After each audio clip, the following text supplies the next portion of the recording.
2 তারিখে উত্তরবঙ্গের সব জেলাতে বিক্ষিপ্তভাবে থান্ডারস্টর্ম উইথ লাইটনিং এবং তার সাথে 30 থেকে 40 কিলোমিটার প্রতি ঘন্টায় গতিবেগে ঝোড়ো হওয়ার সম্ভাবনা রয়েছে।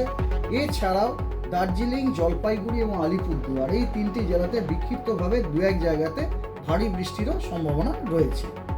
আর দক্ষিণবঙ্গের বেশ কিছু জেলাতে, মেনলি সাউথের জেলাগুলো এবং কোস্টাল ডিস্ট্রিক্টগুলোতে হট এবং হিউমিড ওয়েদার থাকার সম্ভাবনা রয়েছে। জেলাগুলি হলো ঝাড়গ্রাম, পশ্চিম মেদিনীপুর, পূর্ব মেদিনীপুর, হাওড়া, হুগলি, কলকাতা, দক্ষিণ 24 পরগনা, উত্তর 24 পরগনা। এই জেলাগুলিতে হট এবং হিউমিড ওয়েদার থাকার সম্ভাবনা রয়েছে। এবং উত্তর 24 পরগনা, নদিয়া, মুর্শিদাবাদ এবং বীরভূম এই জেলাগুলিতে বিক্ষিপ্তভাবে 2-1 জায়গায় থান্ডারস্টর্ম উইথ লাইটনিং এবং 30 থেকে 40 কিলোমিটার প্রতি ঘন্টায় গতিবেগে ঝোড়ো হওয়ার সম্ভাবনা রয়েছে। এটা হলো আজকে। আগামীকাল উত্তরবঙ্গের সব জেলাগুলিতে বিক্ষিপ্তভাবে 2-1 জায়গায় থান্ডারস্টর্ম উইথ লাইটনিং এবং তার সাথে 30 থেকে 40 কিলোমিটার প্রতি ঘন্টায় গতিবেগে ঝোড়ো হাওয়া থাকার সম্ভাবনা রয়েছে। এবং দক্ষিণবঙ্গের এগেন ওই জেলাগুলিতেই হট এবং হিউমিড ওয়েদার থাকার কন্ডিশন। মেনলি ওই জেলাগুলি হলো কোস্টাল ডিস্ট্রিক্টস। নাম করলে বলা যায় উত্তর দক্ষিণ 24 পরগনা, পূর্ব পশ্চিম মেদিনীপুর, ঝাড়গ্রাম, হাওড়া, কলকাতা, হুগলি এই জেলাগুলিতে হট এবং হিউমিড ওয়েদার থাকার কন্ডিশন। তার মানে বুঝতে পারছেন কলকাতাতে কিন্তু আজকাল দুদিনই অস্বস্তিকর ওয়েদার থাকার সম্ভাবনা রয়েছে। কলকাতা এবং তার পার্শ্ববর্তী হাওড়া, হুগলি, 24 পরগনাতে। ওকে, এরপরে হচ্ছে জেলাগুলিতে বিক্ষিপ্তভাবে থান্ডারস্টর্ম, লাইটনিং এবং তার সাথে ঘন্টায় 40 থেকে 50 কিলোমিটার গতিবেগে ঝোড়ো হাওয়া থাকার সম্ভাবনা রয়েছে। এবং সেই জেলাগুলো হলো 2 মেদিনীপুর, 2 24 পরগনা, হাওড়া, হুগলি, কলকাতা, নদিয়া, পূর্ব বর্ধমান, বীরভূম এবং মুর্শিদাবাদ। ঠিক আছে। আর 5, 6, 7, 8 জুন এই 3 দিনে কোনো ওয়ার্নিং নেই। আরে একটা চক্রবাত ঘূর্ণাবর্ত, সাইক্লোনিক সার্কুলেশন যেটাকে বলি, সেটা আমরা একটা আপারের এরকম একটা ঘূর্ণাবর্ত রয়েছে ইস্ট বিহার এবং তার আশেপাশের জায়গাতে, এবং সেটি কিন্তু সারফেসে নেই, সেটা রয়েছে আপনার সমুদ্রপৃষ্ঠ থেকে 1.5 কিলোমিটার উপরে।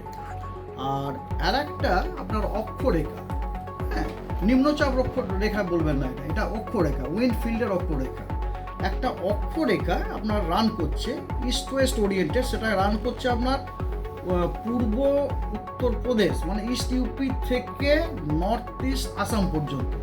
এবং এই অক্ষরেখাটি কিন্তু অনেক জায়গা দিয়ে পাস করছে, যেমন সেন্ট্রাল পার্টস অফ বিহার দিয়ে পাস করছে, আমাদের উত্তরবঙ্গ দিয়ে পাস করছে, সিকিম দিয়ে পাস করছে, আসাম দিয়ে পাস করছে। এবং এই অক্ষরেখাটাও কিন্তু সারফেসে নেই, এটাও কিন্তু রয়েছে সমুদ্রপৃষ্ঠ থেকে 0.9 কিলোমিটার উপরে। ঠিক আছে, সেই জন্য এটা কিন্তু নিম্নচাপ অক্ষরেখা নয়। হ্যাঁ, আর একটা জিনিস হচ্ছে যে লো লেভেলে ড্রাই ওয়েস্টার্নলি উইন্ড আসছে। তো এই সমস্ত ফেভারেবল যে কন্ডিশনগুলি বললাম ওপরে, সেই ফেভারেবল কন্ডিশনগুলির জন্যে নর্থ বেঙ্গলের জেলাগুলিতে আপনার বৃষ্টিপাত, থান্ডারস্টর্ম উইথ রেনফল, তারপর আপনার লাইটনিং এবং কিছু দিন কিছু জেলায় আপনার isolated heavy rainfall, heavy two very heavy rainfall ইত্যাদি হওয়ার সম্ভাবনা আছে। এবং দক্ষিণবঙ্গে যেহেতু ড্রাই এবং গরম হাওয়া আসছে, দক্ষিণবঙ্গের জেলাগুলিতে বেশ কিছু জেলাতে আমরা হট এবং হিউমিড ওয়েদার পাওয়ার সম্ভাবনা রয়েছে।